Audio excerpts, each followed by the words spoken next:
आकाशवाणी है। कोविड-19 विशेष कार्यक्रम के अंतर्गत प्रस्तुत है कोरोना वायरस संक्रमण की वर्तमान स्थिति पर चर्चा, जिसे प्रस्तुत कर रहे हैं आकाशवाणी संवाददाता सिद्धार्थ सिंह। इस कार्यक्रम में आमंत्रित स्वास्थ्य विशेषज्ञ हैं अखिल भारतीय आयुर्विज्ञान संस्थान नई दिल्ली के पूर्व प्रोफेसर डॉक्टर अनुराग श्रीवास्तव। नमस्कार श्रोताओं, इस समय कोरोना वायरस की दूसरी लहर में जिस तेजी के साथ नए मामले सामने आ रहे हैं, ऐसी में से लेकर सबकी चिंताएं बढ़ती जा रही हैं। पिछले 24 घंटे के दौरान कोविड के 2,73,000 से ज्यादा संक्रमण के नए मामलों की पुष्टि हुई है। दिल्ली में अब से कुछ देर बाद यानी रात 10 बजे से अगले सोमवार सुबह 5 बजे तक लॉकडाउन लगाया जा रहा है। इस बीच कोविड के बढ़ते प्रकोप को देखते हुए प्रधानमंत्री नरेंद्र मोदी ने देश में कोरोना की स्थिति की समीक्षा के लिए आज शाम देश के प्रमुख चिकित्सकों के साथ विचार विमर्श किया। प्रधानमंत्री जी ने शाम को शीर्ष दवा कंपनियों के साथ दवाओं के उत्पादन और इसकी आपूर्ति के बारे में भी बैठक की। इस बीच एक अच्छी खबर यह है कि सरकार 1 मई से 18 वर्ष से अधिक उम्र के लोगों के लिए टीकाकरण कार्यक्रम शुरू कर रही है। प्रधानमंत्री ने कहा है कि देश में तेज रफ्तार से लोगों का टीकाकरण किया जा रहा है और अब 18 वर्ष से अधिक उम्र के लोगों के वैक्सीनेशन से इसकी रफ्तार और तेज हो जाएगी। इससे पहले health care workers, frontline workers का टीकाकरण किया गया और इस समय 45 वर्ष से अधिक उम्र के लोगों का टीकाकरण किया जा रहा है। इस बीच देश में अब तक 12 करोड़ 38 लाख से ज्यादा लोगों का टीकाकरण किया गया है। इसलिए कोरोना और इसकी वैक्सीन को लेकर आपको जागरूक करने और आपके सवालों का जवाब देने के लिए आकाशवाणी पर हम आपके लिए लेकर आते हैं कोरोना जागरूकता पर विशेष कार्यक्रम। और आज के इस एडिशन के साथ मैं हूं सिद्धार्थ सिंह। श्रोताओं, आज के इस विशेष फोन इन कार्यक्रम में हमारे साथ हैं अखिल भारतीय आयुर्विज्ञान संस्थान एम्स नई दिल्ली के डिपार्टमेंट ऑफ सर्जरी में पूर्व प्रमुख प्रोफेसर डॉक्टर अनुराग श्रीवास्तव। डॉक्टर अनुराग, कार्यक्रम में आपका स्वागत और अभिनंदन करते हैं। धन्यवाद सिद्धार्थ जी। श्रोताओं, कोरोना से संबंधित सवाल डॉक्टर अनुराग से हमारे टोल फ्री नंबर 1800-115767 और 011-233-14444 पर सवाल पूछ सकते हैं। आप हमारे ट्विटर हैंडल @AIRNews पर #AskAIR पर अपने सवाल पोस्ट भी कर सकते हैं। डॉक्टर अनुराग, कोविड के बढ़ते प्रकोप के बीच आज सरकार ने एक बड़ा निर्णय लिया है, जिसमें 1 मई से 18 वर्ष से अधिक उम्र के युवाओं का टीकाकरण शुरू किया जाएगा। संक्रमण के बढ़ते मामलों के बीच आप इस कदम को कितना महत्वपूर्ण मानते हैं? ये अत्यंत महत्वपूर्ण निर्णय है माननीय प्रधानमंत्री जी का, क्योंकि हम देख रहे हैं कि हमारे अनेक डॉक्टर, नर्स व अन्य स्वास्थ्य कर्मी जो कि 25 से 30 वर्ष के हैं, कम आयु के हैं, उनको भी कोरोना संक्रमण हो रहा है। तो हमें आवश्यक है यंग लोगों को भी बचाने का उतना ही जितना कि हम 45 वर्ष के अधिक लोगों को कर रहे थे। इसलिए ये महत्वपूर्ण निर्णय है कि 18 वर्ष के ऊपर सभी को वैक्सीन लगी जाएगी। जी। और डॉक्टर अनुराग, प्रधानमंत्री जी ने आज कोविड की ताजा स्थिति की समीक्षा भी की। उन्होंने देश के प्रमुख चिकित्सकों के साथ बैठक की और उन्होंने आज एक महत्वपूर्ण बात कही कि टियर 2 और टियर 3 कैटेगरी के शहरों में कोविड के बढ़ते मामलों को देखते हुए उन्होंने डॉक्टर्स से इन शहरों में रहने वाले अपने कलीग से जुड़ने और ऑनलाइन कंसल्टेशन करने का सुझाव दिया है, जिससे सभी प्रोटोकॉल्स का पालन किया जा सके। इस पर आप क्या कहेंगे? जी, टेली कंसल्टेशन के माध्यम से हम ज्यादा से ज्यादा लोगों से, ज्यादा मरीजों से जुड़ सकते हैं और इससे डॉक्टर को कोविड का कोई खतरा भी, संक्रमण का भी खतरा नहीं है, क्योंकि मरीज से दूर हैं हम। और इसके अतिरिक्त एक अत्यंत महत्वपूर्ण लाभ ये है कि जो छोटे शहरों में, छोटे अस्पतालों में डॉक्टर लोग कार्यरत हैं, वो एम्स, ICMR आदि जो सेंट्रल और माननीय स्वास्थ्य मंत्री जी की जो करंट गाइडलाइंस समय समय पर निकलती रहती हैं, उनसे भी अवगत हो सकते हैं और करंट ट्रीटमेंट कर सकते हैं। जी। और यहाँ पर ये भी कहें कि प्रधानमंत्री जी ने आज सारे एंड की अगर हम बात करें, वो वैक्सीन मैन्युफैक्चरर से बात करते हैं, उन्होंने डॉक्टर से बात करी और आज उन्होंने बहुत सारी जो देश की बड़ी फार्मास्यूटिकल कंपनीज हैं जो इस कोविड के दौरान जिन्होंने जिस तरीके से उन्होंने सहभागिता की है लोगों की जान बचाने में, उन तक दवाइयां उपलब्ध कराने में, उनकी भी उन्होंने प्रशंसा की है। उनके साथ भी उन्होंने बातचीत की है कि किस तरीके से जो दवाइयां हैं वो इस समय लोगों के लिए उपलब्ध कराई जाए। जी। और डॉक्टर अनुराग कहते हैं कोरोना तन की बीमारी तो है, लेकिन इससे ज्यादा मन की भी बीमारी है, क्योंकि आइसोलेशन में रहने से मरीज के मन पर बहुत ही प्रतिकूल असर पड़ता है। डॉक्टर अनुराग, प्रधानमंत्री जी ने जो मरीज अस्पताल में भर्ती हैं उनकी काउंसलिंग के ऊपर जोर दिया है, इस पर आप क्या कहेंगे? जी देखिए, WHO स्वास्थ्य को डिफाइन करते हैं कि it is a state of complete physical, mental, social and spiritual wellbeing and not merely absence of infirmity और डिजीज। तो जब कोई मरीज किसी भी बीमारी से बीमार होता है, कोरोना हो या कोई और बीमारी भी, तो मानसिक कुप्रभाव तो जरूर पड़ता है। तो काउंसलिंग का और उनको समझाना कि आप ठीक हो जाएंगे, आप डरे नहीं, परेशान न हो, ये बहुत अधिक लाभकारी होगा, जो माननीय प्रधानमंत्री जी ने स्ट्रेस किया है। जी और डॉक्टर अनुराग, आपका सर्जरी में इतना लंबा अनुभव रहा है, आपने विभिन्न प्रकार के जो बीमारियों से पीड़ित पेशेंट्स हैं उनके साथ बहुत रेगुलर आपने समय बताया है। ऐसे में जब कोई व्यक्ति बीमार होता है अपनों से, यहाँ पे कोरोना में एक बड़ी चीज ये होती है कि आप कोविड हॉस्पिटल्स में जा नहीं सकते, फोन ही एक ऐसा माध्यम है जिससे वो संपर्क है जिसके द्वारा आप अपने परिजनों से कनेक्टेड होते हैं। तो ऐसे में एक पेशेंट की मनोदशा क्या होती है और उसको किस तरीके से गाइड करना चाहिए? जी, तो हम लोग यही प्रयास करते हैं कि उनको मानसिक रूप से कोई परेशानी न हो, वो डिप्रेस हो जाते हैं, और उनको समय समय पर बताते समझाते रहते हैं कि आप पूर्ण रूप से ठीक हो जाएंगे। और आजकल इतनी अच्छी दवाइयां उपलब्ध हैं, और आईसीयू केयर, जो क्रिटिकल केयर जैसे हम लोग कहते हैं, जिसमें ऑक्सीजन देना और दूसरा न्यूट्रिशन देना, विटामिन देना, और जो एंटीवायरल ड्रग्स हैं वो समय समय पे देना, और अगर आवश्यकता पड़ी है तो वेंटिलेशन भी दिया सकता है। तो इन सब की मदद से हम अधिकांश मरीजों को स्वस्थ करने में सफल हो रहे हैं। तो ये ऐसा हम उनको अगर समझाते रहते हैं जिससे कि वो मानसिक रूप से डिप्रेस न हो। जी, और डॉक्टर अनुराग, इस समय आपने एंटीवायरल की बात की है, तो कोविड के इलाज में जो दवा सबसे ज्यादा चर्चा में है वो है रेमडेसिविर। आपसे जानना चाहेंगे कि किस तरह के मरीजों में रेमडेसिविर की आवश्यकता होती है। और आज जैसा कि प्रेस कॉन्फ्रेंस में डॉक्टर रणदीप गुलेरिया और डॉक्टर वीके पॉल ने इस बात की जानकारी दी कि बहुत सारे लोग ऐसे हैं जो कोविड पॉजिटिव होने के साथ ही पहला काम ये करते हैं वो रेमडेसिविर को ढूंढते हैं। तो किस तरह के पेशेंट्स में रेमडेसिविर की जरूरत होती है? तो डॉक्टर गुलेरिया ने बहुत एम्फसाइज करा, जो एम्स डायरेक्टर है हमारे न्यू दिल्ली के, कि रेमडेसिविर एक ऐसी दवा है जो सिर्फ हॉस्पिटलाइज्ड पेशेंट को, जो मरीज भर्ती हैं आईसीयू में, सीरियस है, जिनमें ऑक्सीजन फॉल हो रही है, या उनका सीटी स्कैन हुआ है जो फेफड़े में कुछ दाग आए हैं, उन्हीं को रेमडेसिविर का लाभ है। अगर पहले दिन से दिया जाए तो कोई लाभ नहीं है, बल्कि हानि हो सकती है, उन्होंने बताया। और एसिम्प्टोमेटिक व्यक्ति है जिसको कोई सिम्टम नहीं, सिर्फ कोरोना पॉजिटिव आया, उनको भी कोई लाभ नहीं है। ये बचाव की दवा नहीं है। इसको आप रेमडेसिविर लेके ये न समझें कि ये कोई रामबाण है, पेनेशिया है, ऐसा नहीं है। इसका उपयोग सिर्फ एक सुयोग्य चिकित्सक द्वारा आईसीयू में या हॉस्पिटलाइज्ड पेशेंट में ही करना आवश्यक है। जी, और आज इस प्रेस कॉन्फ्रेंस में एक दूसरी जो बड़ी बात हुई, उसमें स्टेरॉइड्स को लेकर चर्चा हुई कि किस तरीके से अगर हम कोविड के ट्रीटमेंट में इनिशियली अगर स्टेरॉइड्स का प्रयोग करते हैं तो उसके भी दुष्परिणाम हो सकते हैं। तो इसलिए हमको इंतजार करना चाहिए और जैसी स्थिति हो उसके हिसाब से बहुत जल्दी से परिणाम पाने के लिए स्टेरॉइड का प्रयोग नहीं करना चाहिए। जी हाँ, उन्होंने ये भी बताया कि स्टेरॉइड भी कोई रामबाण नहीं है, और उसका प्रयोग सिर्फ एक एक्सपीरियंस्ड क्रिटिकल केयर फिजिशियन या एनेस्थेटिस्ट द्वारा ही आईसीयू में ही करना चाहिए। हर मरीजों में स्टेरॉइड का दुष्प्रभाव पड़ सकता है।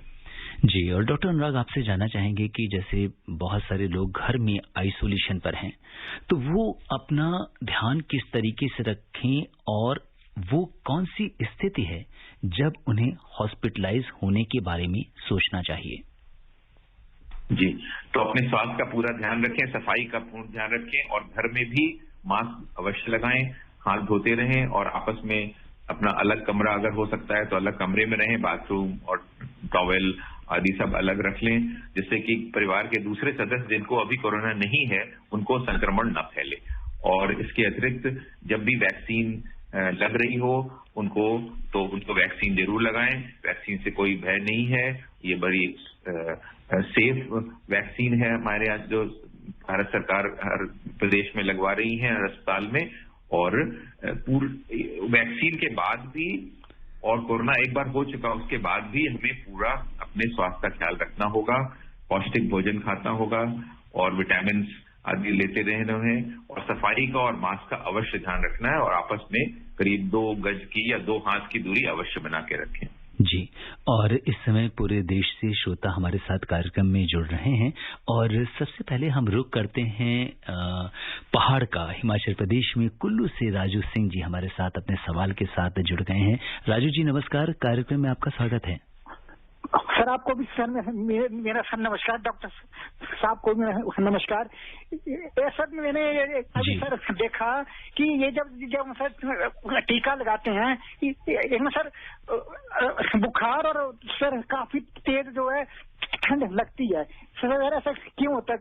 कोई सर नुकसान तो में भी ऐसा भी पड़ रहा था कि ये लोग काफी कुछ लोग जो ऐसे डर रहे हैं तो इसलिए भी लोग जी बिल्कुल नहीं लगा रहे हैं।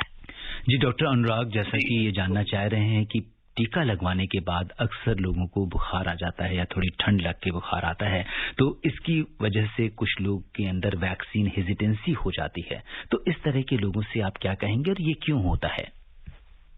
देखिए, ये वैक्सीन हम इसलिए लगा रहे हैं कि जो वायरस की जो प्रोटीन है, एंटीजन जिसे कहते हैं, वो हमें शरीर के अंदर जाकर रोग निरोधक क्षमता यानी इम्यूनिटी को बढ़ाए।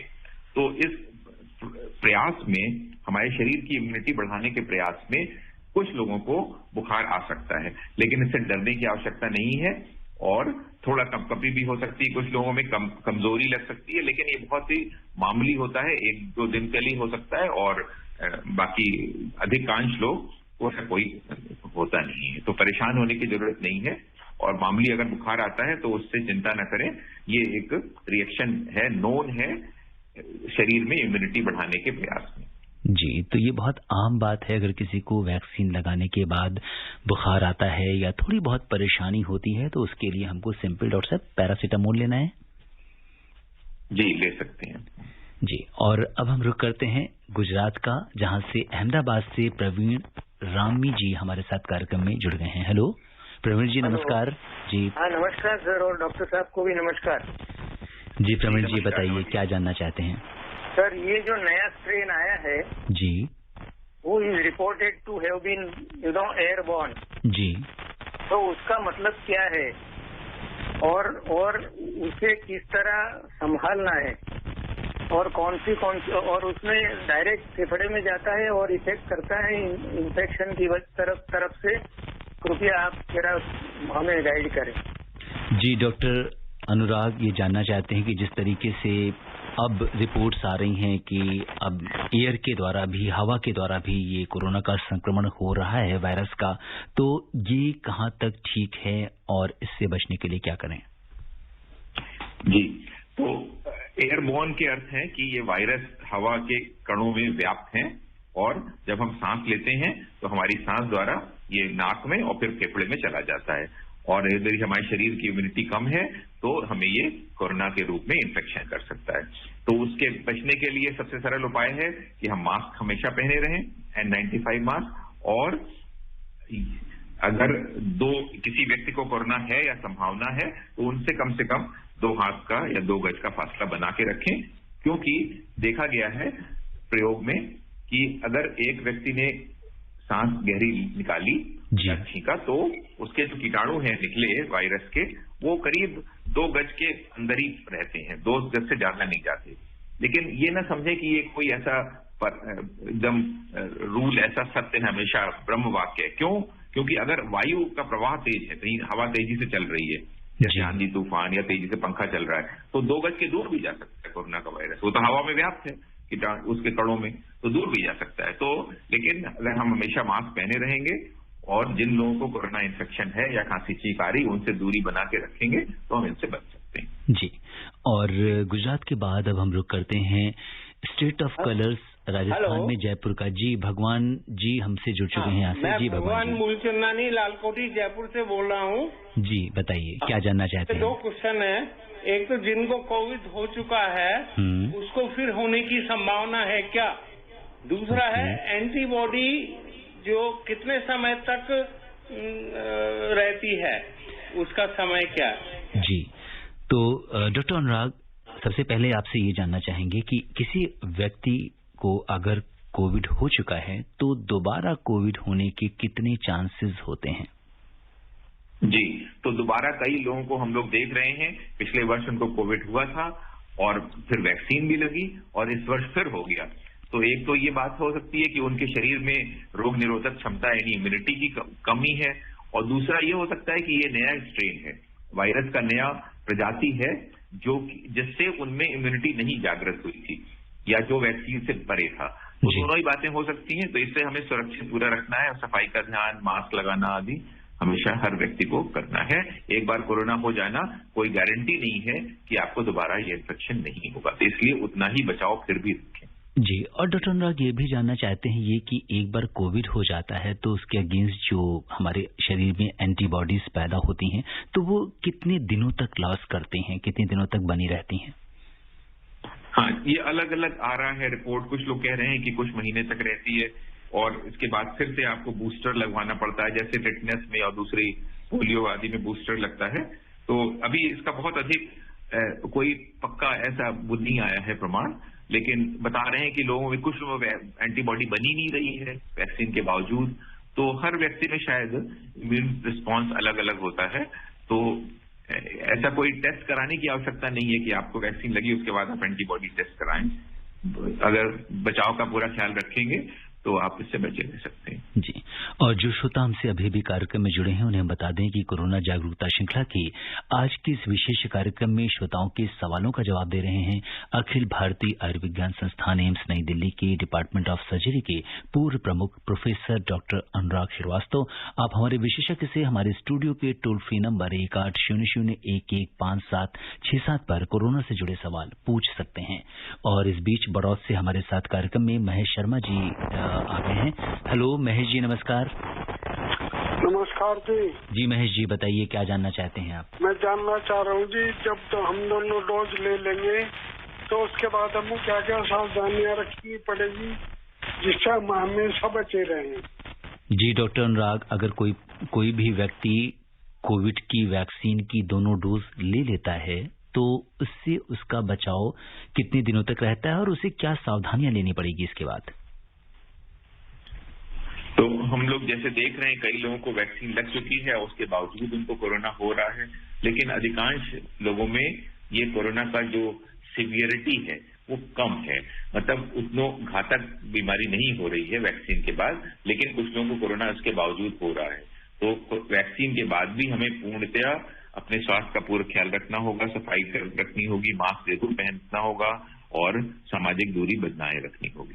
जी, और इस बीच हमारे साथ कार्यक्रम में अशोक गुप्ता जी जम्मू से जुड़ गए हैं। अशोक जी नमस्कार। नमस्कार जी। जी अशोक जी, स्वागत है आपका कार्यक्रम में, बताइए क्या जानना चाहते हैं आप?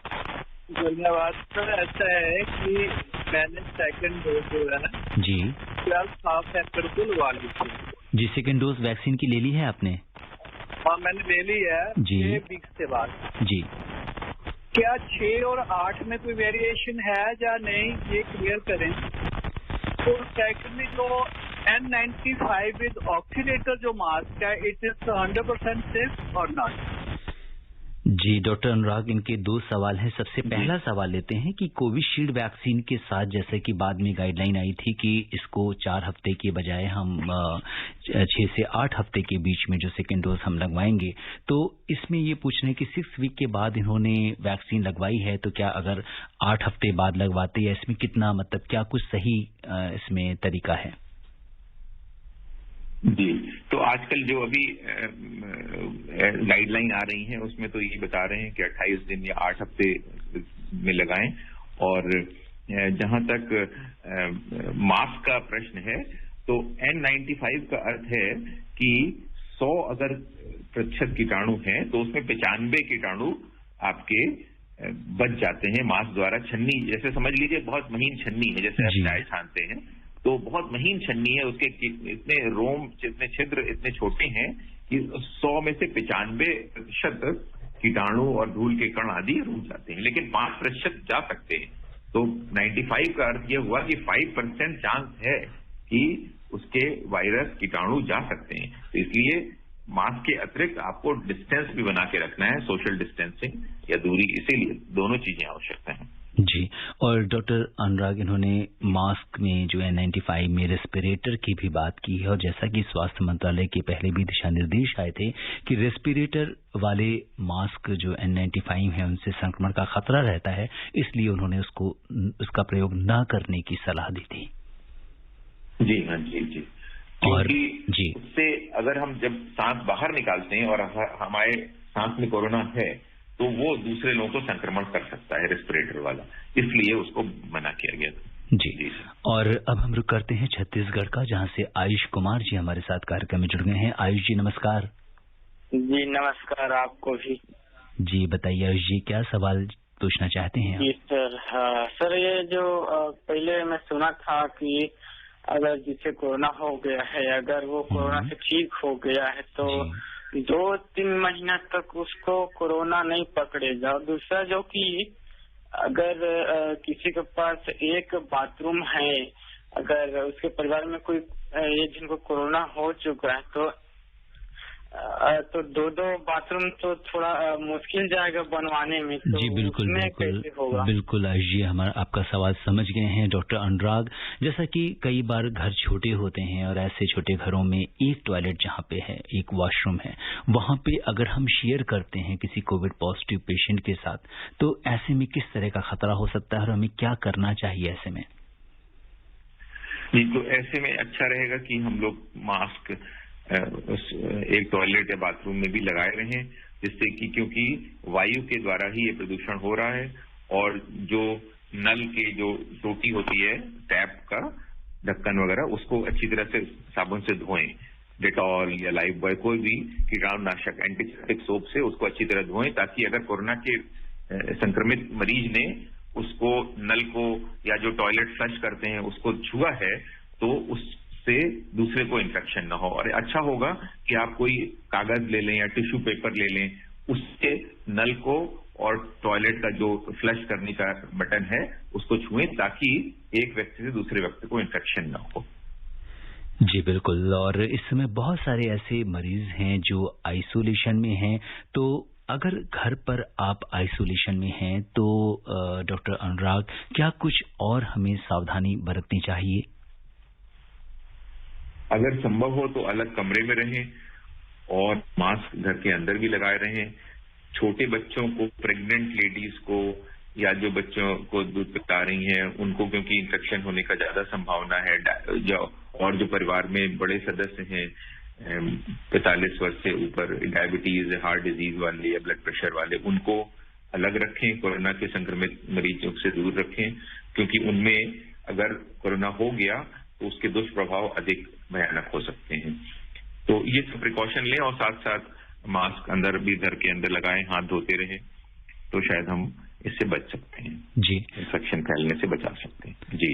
और इस बीच उत्तर प्रदेश में शामली से ठाकुर रतन सिंह जी हमारे साथ कार्यक्रम में जुड़ गए हैं। रतन सिंह जी नमस्कार। जी नमस्ते। जी रतन जी को भी नमस्ते। जी नमस्कार। बताइए क्या जानना चाहते हैं आप? जी मैं ये जानना चाहता हूँ कि अभी पिछले समय में हमें मालूम हुआ था कि वैक्सीन बनाने में बहुत समय लगता है जी, पर हमारे विशेषज्ञों ने बड़ी तत्परता से ये कार्य किया जी। तो अब मेरा एक दूसरी तरफ से एक प्रश्न है कि जैसे प्रकृति है ये किसी ने बनाई, और जब आदमी प्रकृति के साथ छेड़छाड़ करता है तो इसमें विकृति आती है जी। तो यहाँ हमारी संस्कृति और सभ्यता में ये बताया गया है कि यहाँ व्यवस्थाएं तो सब है, लेकिन उसको उस तरीके से खोज नहीं पाते लोग जी। तो अब एक मेरा ये निवेदन है, मैंने इसमें वो देखा है प्रमाण कि जैसे सन 1919 में बीमारी आई थी फ्लू की जी, तो उसमें जिन लोगों ने झाड़ी का बेर और छाछ पी थी जी, वो ठीक रहे थे। और अब के इस समय में मेरा 2 साल पहले का तजुर्बा है कि नीम के सूखे पत्तों का धुआं करने से जी जी जी, आप खांसी नजला। बिल्कुल, आप डॉक्टर साहब से क्या सवाल करना चाहते हैं वो बताइए। डॉक्टर साहब से आप कुछ जानना चाहते हैं तो वो आप बता सकते हैं। जी, मैं ये जानना चाहता हूँ कि इस तरफ भी कुछ खोज हो रही है या नहीं। जी डॉक्टर अनुराग, ये इनका सवाल थोड़ा सा डिफरेंट है, लेकिन मुझे लगता है कि ये अदर देन ट्रेडिशनल मेडिसिन की बात करना चाह रहे हैं। और जैसा कि देखा जा रहा है कि आयुर्वेद के क्षेत्र में भी देश में काफी प्रगति हुई है और इस कोरोना के टाइम में भी लोगों ने बहुत ज्यादा आयुर्वेदिक दवाओं का प्रयोग किया है, तो मुझे लगता है कि शायद बहुत इस क्षेत्र में काम चल रहा है। इस बीच हम अगले कॉलर को लेते हैं महाराष्ट्र में मुंबई से राहुल पटेल जी को। हेलो राहुल जी, नमस्कार। नमस्कार सर, मेरे दो प्रश्न हैं। एक तो ये कि विजुअली इम्पेयर्ड पर्सन जिसको पार्शियली ब्लाइंड है, अगर उसकी रेटिना का प्रॉब्लम हो और साथ में ग्लूकोमा का प्रॉब्लम हो, वैसे व्यक्ति क्या वैक्सीन लेगा तो उनकी आंखों को कुछ प्रॉब्लम होएगा? और दूसरा मेरा प्रश्न ये है कि अगर सपोज मैं प्राइवेट हॉस्पिटल में भी वैक्सीन लेता हूँ तो वो लोग क्या इसके बाद सर्टिफिकेट इश्यू करते हैं क्या? मुझे ये जानना है। जी डॉक्टर अनुराग, पहले तो ये जानना चाहते हैं कि अगर कोई व्यक्ति पार्शियली ब्लाइंड है या ग्लूकोमा से पीड़ित है तो क्या वैक्सीन लगवाना उसके लिए सेफ है? देखिए, जो अभी तक गाइडलाइन है उसमें तो बताया है कि अगर प्रेग्नेंट हैं या फैमिली प्लान कर रही हैं या बच्चे को दूध पिला रही हैं माएं, उनको ही नहीं, या फिर किसी भी दवाएं से एलर्जी है उनको पहले, तो उनको नहीं लगानी है। आंख का जहां तक मुझे ज्ञान है नहीं है, लेकिन अगर किसी व्यक्ति को ऐसी आंख की कोई विशेष ग्लाकोमा जैसी बीमारी है तो अच्छा होगा ग्लाकोमा के एक्सपर्ट से पहले पूछ लें, और अगर वो कह दें, अनुमति दें तो जरूर लगवाएं। और जी, इनका दूसरा प्रश्न ये है कि अगर किसी प्राइवेट अस्पताल में वैक्सीन लगवाते हैं तो क्या उन्हें इसकी जो है सर्टिफिकेट मिल जाएगा कि नहीं? हाँ, तो हर अस्पताल सेकेंड डोज के बाद सर्टिफिकेट दे रहे हैं। पहली डोज के तो रिकॉर्ड अपना रखते हैं ऑनलाइन, और फिर सेकंड डोज लग जाती है आपको बूस्टर, तब आपको एक सर्टिफिकेट इशू होता है। जी, और इस बीच मध्य प्रदेश में सतना से हरीश प्रसाद द्विवेदी जी हमारे साथ कार्यक्रम में जुड़ गए हैं। हरीश जी नमस्कार। जी नमस्कार सर। जी, स्वागत है आपका कार्यक्रम में, अपना सवाल पूछिए। जी सर, मेरा ये सवाल है कि 12 अप्रैल को हमने प्रथम टीका लगवाया था जी, तो जिस दिन से टीका लगवाए उस दिन से हमारे मुंह में इतना कड़वा लगता है कि क्या है साहब? जी डॉक्टर अनुराग, टीका लगवाने के बाद कह रहे हैं मुंह का टेस्ट बदल गया है, तो क्या टीका लगवाने से ऐसा संभव है? तो आज 19 अप्रैल है, एक सप्ताह करीब हो चुका है, 7 दिन हो गए हैं। क्या अभी भी ऐसा हो रहा है आपको? क्या ज्यादातर ऐसे जो कुछ सिम्टम्स हैं या कमजोरी या थोड़ा सा बुखार या ठंड लगना, कपकपी आना, ये एक दिन ही तक रहता है, ज्यादा नहीं होता। जी, तो किसी और वजह से भी हो सकता है? हाँ, हो सकता है। आप चेकअप करा लें कोई अच्छे डॉक्टरों के पास के। मुंह में कोई ऐसी बीमारी हो, पायरिया जैसी होती है, दांतों की इन्फेक्शन, उससे मुंह का स्वाद खराब हो सकता है। जी, और समय इजाजत नहीं दे रहा कि हम इस चर्चा को आगे बढ़ाएं। चलते चलते डॉक्टर अनुराग, आप कोरोना के बढ़ते संक्रमण से बचने के लिए आकाशवाणी के श्रोताओं को क्या कुछ संदेश देना चाहेंगे संक्षेप में? जी, तो स्वस्थ रहें, सफाई का पूर्ण ध्यान रखें, मास्क अवश्य लगाएं, और जहां तक संभव हो घर के अंदर ही रहें या वर्क फ्रॉम होम करें, और दूरी जरूर बना के रखें, क्योंकि अगर भीड़ भाड़ में आप गए तो आपको एक व्यक्ति से दूसरे व्यक्ति में संक्रमण होने की संभावना बहुत अधिक बढ़ जाती है। जी, और डॉक्टर अनुराग, वैक्सीन अवश्य लगवाएं और कोरोना से बच के रहें, स्वस्थ रहें। जी बिल्कुल, कोरोना से बच के रहें, स्वस्थ रहें। डॉक्टर अनुराग श्रीवास्तव कोविड-19 के इस विशेष कार्यक्रम से जुड़े और आपने श्रोताओं के प्रश्नों का उत्तर दिया, आपका बहुत बहुत धन्यवाद और आभार। धन्यवाद, नमस्कार, जय हिंद। श्रोताओं, आपसे यही कहेंगे कि डॉक्टर अनुराग ने आपको कोरोना से बचने के लिए जो भी सावधानियां बताई हैं आप उनका पालन कीजिए। कोरोना का संक्रमण बहुत तेजी से बढ़ रहा है, इसलिए आप कोविड एप्रोप्रिएट बिहेवियर का पालन करें। 45 वर्ष से अधिक उम्र के लोगों का वैक्सीनेशन चल रहा है और 1 मई से 18 वर्ष से अधिक उम्र के लोगों का टीकाकरण भी शुरू किया जा रहा है। आप अपना टीकाकरण जरूर कराएं। आप स्वस्थ और खुशहाल रहें, इसी कामना के साथ दीजिए मुझे अनुमति। नमस्कार। कोविड-19 विशेष कार्यक्रम के अंतर्गत अभी आप सुन रहे थे कोरोना वायरस संक्रमण की वर्तमान स्थिति पर चर्चा, जिसे प्रस्तुत कर रहे थे आकाशवाणी संवाददाता सिद्धार्थ सिंह। इस कार्यक्रम में आमंत्रित स्वास्थ्य विशेषज्ञ थे अखिल भारतीय आयुर्विज्ञान संस्थान नई दिल्ली के पूर्व प्रोफेसर डॉक्टर अनुराग श्रीवास्तव। ये कार्यक्रम आकाशवाणी के समाचार सेवा प्रभाग द्वारा प्रस्तुत किया गया। इसे आप हमारे mobile app news on AIR पर भी सुन सकते हैं।